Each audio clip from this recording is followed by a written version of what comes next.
Good morning students. Today my topic is scope of statistics. Scope of statistics means कि statistics का क्षेत्र क्या है, कौन कौन सी जो सब्जेक्ट हैं, सब्जेक्ट इन द सेंस कौन कौन सी जो एस्पेक्ट हैं वो हम स्टैटिस्टिक्स में कवर करते हैं। तो सबसे पहली बात स्टैटिस्टिक्स का स्कोप क्या है कि हम सबसे पहले हमें ये जानने की ज़रूरत है, हमें जानना चाहिए कि स्टैटिस्टिक्स की नेचर क्या है, number 1। Number 2, what is the subject matter of statistics? Okay, and third one is what is the limitation of statistics. So scope means what are the various aspect of statistics. Statistics के different आयाम क्या है, क्या क्षेत्र है, क्या क्या चीजें हम statistics में include करते हैं। तो we should know about कि इसका nature क्या है, nature of statistics क्या है, then हमारा subject matter क्या है, एंड अब व्हाट अबाउट इट्स लिमिटेशन की इसकी सीमाएं क्या हैं। तो हम वन बाय वन इसको स्टडी करेंगे। तो first we talk about nature of statistics. Statistics का नेचर क्या है, ठीक है। तो स्टैटिस्टिक्स का नेचर क्या है कि स्टैटिस्टिक्स एक साइंस भी है और आर्ट भी, ठीक है। According to Tippett is a statistician, उन्होंने एक डेफिनेशन दिया जिसमें उन्होंने नेचर ऑफ स्टैटिस्टिक्स के बारे में बताया कि स्टैटिस्टिक्स क्या है। Statistics is both a science and an art, कि स्टैटिस्टिक्स दोनों है, एक साइंस भी है और एक आर्ट भी है। अभी क्या है इसका मीनिंग हम डिटेल में बात करेंगे कि देखो बेटा, स्टैटिस्टिक्स इज अ साइंस। पहले हम ये लेकर चलते हैं कि स्टैटिस्टिक्स साइंस है। विज्ञान किसे कहते हैं? विज्ञान एक ऐसा बॉडी ऑफ नॉलेज है जो किसी भी चीज को सिस्टमैटिक वे में स्टडी करता है। तो ये कहते हैं कि स्टैटिस्टिक्स भी साइंस है। बिल्कुल सही बात कह रहे हैं कि स्टैटिस्टिक्स एक साइंस की तरह है, क्योंकि स्टैटिस्टिक्स में हम जो भी स्टडी करते हैं हम सिस्टमैटिक वे में करते हैं। देखो आपने कुछ जैसे डेटा है, डेटा को एनालाइज करना है, तो firstly you should have data in your hand. पहले तो डेटा आएगा ना आपके हाथ में, तभी तो आप उसको एनालाइज करोगे, ठीक है। अगर डेटा ही नहीं है तो एनालिसिस नहीं हो सकता।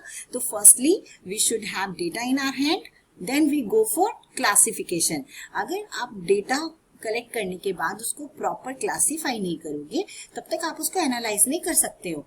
क्यों, ऐसा मैं क्यों कह रही हूँ? क्योंकि देखो जब हम डेटा कलेक्ट करते हैं ना तो उसे कहते हैं raw data. Raw data means जैसे आप घर में सब्जी लाते हो, ओके, तो वो सब्जी कैसी होती है? कच्ची सब्जी से रॉ वेजिटेबल कहते हैं ना। क्या आप रॉ वेजिटेबल ऐसे ही खा जाते हो? नो, ऐसे नहीं खाते ना। रॉ वेजिटेबल को क्या करते हो? आप बनाते हो। लेकिन क्या अगर आप उस जो वेजिटेबल है उसको कैसे बनाया जाता है? पहले उसको वॉश करोगे, उसको कट करोगे, उसके बाद आप उसमें जो दूसरे इंग्रेडिएंट्स हैं वो डालोगे, फिर सब्जी तैयार होती है ना। या ऐसा होता है कि भी सब्जी लाए और खा लो, ऐसा नहीं होता ना। तो इसी तरह से आपने डेटा जब कलेक्ट किया तो वो डेटा क्या है? Raw data. आप उसको सीधा एनालिसिस वाले स्टेप पर नहीं लेके जा सकते, आपको उसको पहले क्या करना पड़ेगा? क्लासीफाई करना पड़ेगा। जैसे हम क्या करते हैं, हम वेजिटेबल को वॉश किया, उसको कट किया, अब हम उसको क्या कर रहे हैं? हम उसको एज इट इज तो नहीं बना देते ना, हमें उसको क्या करना है? हमें उसको ऑर्गेनाइज करना है। हमें ये देखना है कि हमें अनियन अलग, टमाटो अलग, इस तरह से पहले अनियन हमें करना है, डालना है, और उसके बाद टमाटो डालना है। यानी कि एक प्रोसेस होता है ना, तो हमारा एक फाइनल आउटपुट तैयार हो जाता है। उसी तरह से स्टैटिस्टिक्स भी क्या है? स्टैटिस्टिक्स में भी हम डेटा कलेक्ट कर रहे हैं तो वो रॉ डेटा है, तो उसको एज इट इज हम एनालिसिस स्टेप पर तो नहीं लेके जा सकते ना। हमें उसको क्या करना पड़ेगा?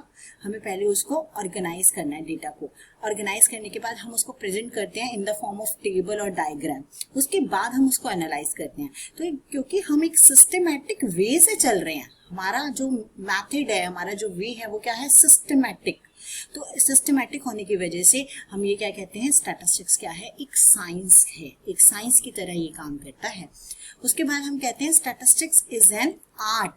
Statistics is an art also. अब आर्ट किसे कहते हैं, कला किसे कहते हैं? देखो कला क्या होती है? कला होती है किसी भी चीज को जब हम अपने रियल लाइफ में अप्लाई करते हैं उसे हम कहते हैं art. Applying the body of knowledge in our real life to solve our problem is known as art.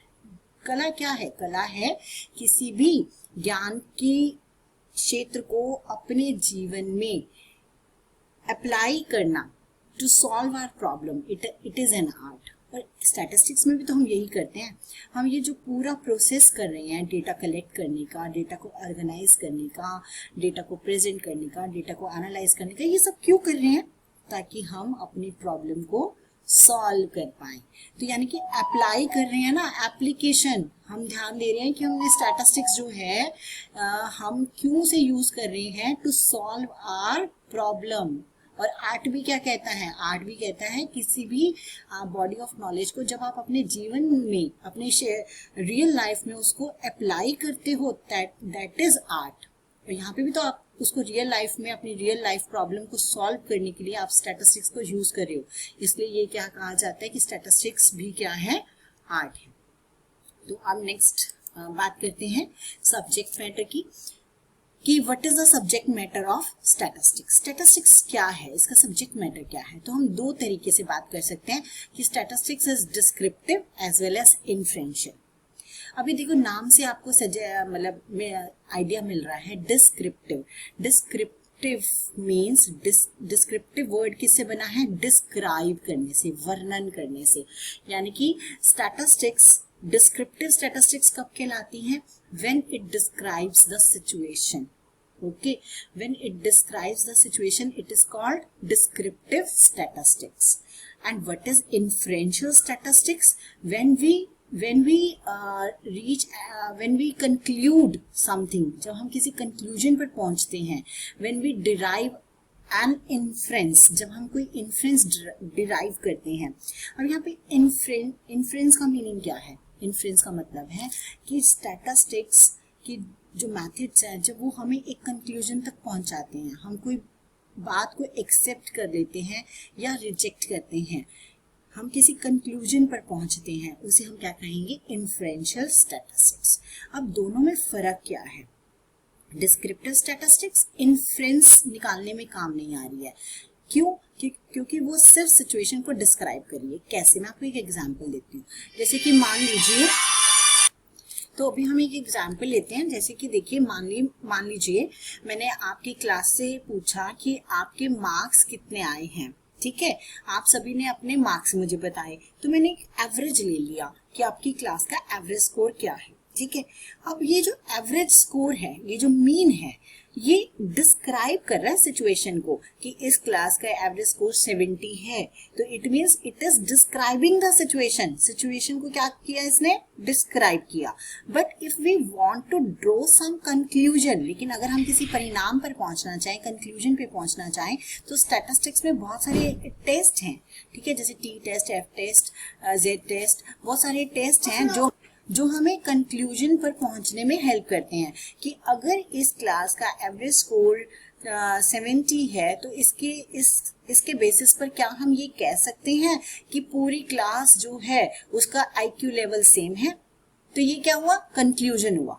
ठीक है, तो इस कंक्लूजन पर पहुंचने के लिए हमारे पास बहुत सारे स्टैटिस्टिकल टेस्ट होते हैं। तो जब ये स्टैटिस्टिकल टेस्ट हम अप्लाई करते हैं और हम किसी कंक्लूजन पर पहुंचते हैं, तो उसे हम कहते हैं इन्फ्रेंशियल स्टैटिस्टिक्स। अभी आपको इन दोनों में थोड़ा मीनिंग क्लियर हुआ होगा कि descriptive statistics means describing the situation, it does not help us to draw a conclusion, but inferential statistics help us to draw some conclusion. That is why it is called inferential statistics. Okay, and in the next video I will tell you about the limitation of statistics.